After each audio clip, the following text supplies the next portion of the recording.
बिहार की राजनीति में एक ऐसा ऐलान हुआ है जिसने सियासी गलियारों से लेकर बेरोजगार युवाओं तक हलचल बढ़ा दी है।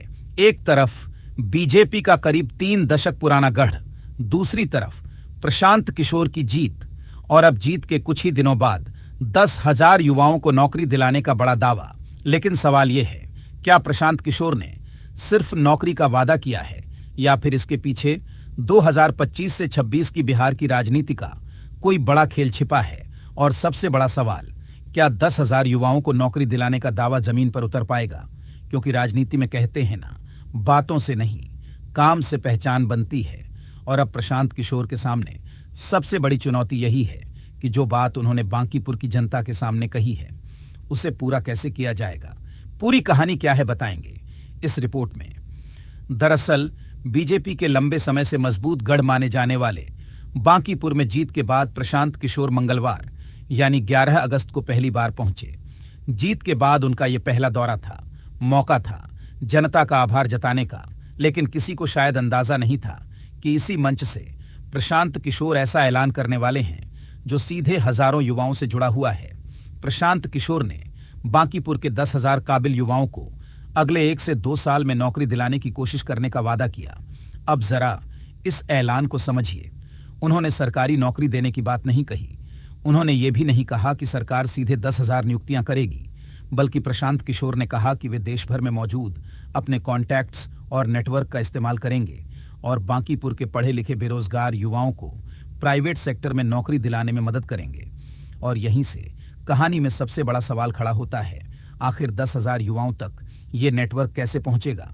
किस तरह की कंपनियों में नौकरी मिलेगी? कितनी सैलरी होगी? और क्या वाकई अगले 1 से 2 साल में 10,000 युवाओं को रोजगार मिल पाएगा? इन सवालों का पूरा जवाब अभी सामने नहीं आया है, लेकिन प्रशांत किशोर ने युवाओं के सामने एक सीधा रास्ता जरूर रखा है।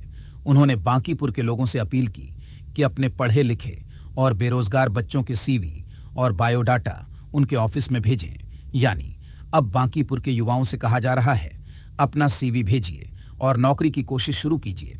लेकिन कहानी का सबसे दिलचस्प हिस्सा अब भी बाकी है, क्योंकि प्रशांत किशोर से एक सवाल यह भी पूछा गया कि चुनाव जीतने के बाद वो 5 से 6 दिनों तक आखिर कहां गायब थे। जीत के बाद उनकी मौजूदगी को लेकर सवाल उठ रहे थे, तो प्रशांत किशोर ने जवाब दिया कि वो गायब नहीं थे, बल्कि वो इस दौरान बांकीपुर के लोगों को फायदा पहुंचाने की योजना तैयार कर रहे थे। यानी उनके मुताबिक जीत के बाद उनका फोकस सिर्फ जश्न मनाने पर नहीं था, बल्कि जीत को रोजगार के वादे से जोड़ने की तैयारी चल रही थी। अब यहां से मामला सिर्फ बांकीपुर की नौकरी तक सीमित नहीं रहता, क्योंकि प्रशांत किशोर ने इसके आगे बिहार का बड़ा सपना भी दिखाया। उन्होंने कहा कि अगर बिहार में जन स्वराज पार्टी की सरकार बनती है तो उनकी कोशिश होगी कि बिहार के युवाओं को बिहार में ही रोजगार मिले। यानी अभी बांकीपुर फिर पूरा बिहार। यही वो सवाल है जो प्रशांत किशोर के इस ऐलान को और बड़ा बना देता है, क्योंकि बिहार की राजनीति में बेरोजगारी हमेशा से सबसे बड़े मुद्दों में रही है।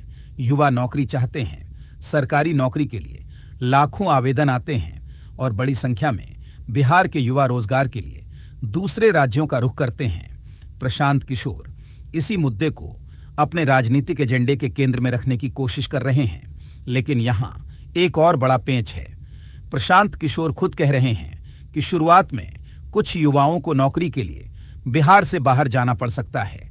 यानी फिलहाल अगर बांकीपुर के किसी युवा को दूसरे शहर में नौकरी मिलती है तो उसे बिहार छोड़ना पड़ सकता है। लेकिन उनका दावा है कि जब बिहार में जन सुराज की सरकार बनेगी तब बिहार के अंदर ही रोजगार के मौके पैदा करने की कोशिश की जाएगी। अब सवाल यही है, क्या यह सिर्फ एक चुनावी वादा है या फिर प्रशांत किशोर सच में रोजगार को लेकर कोई अलग मॉडल तैयार कर रहे हैं? क्योंकि बांकीपुर में 10,000 युवाओं को नौकरी दिलाने का ऐलान कोई छोटा दावा नहीं है।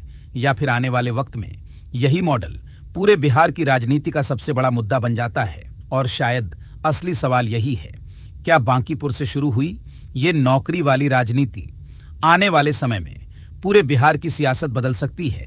आप इस पूरे मामले को लेकर क्या सोचते हैं? अपनी राय हमें कमेंट सेक्शन में जरूर बताएं। साथ ही और भी अपडेट्स के लिए जुड़े रहें।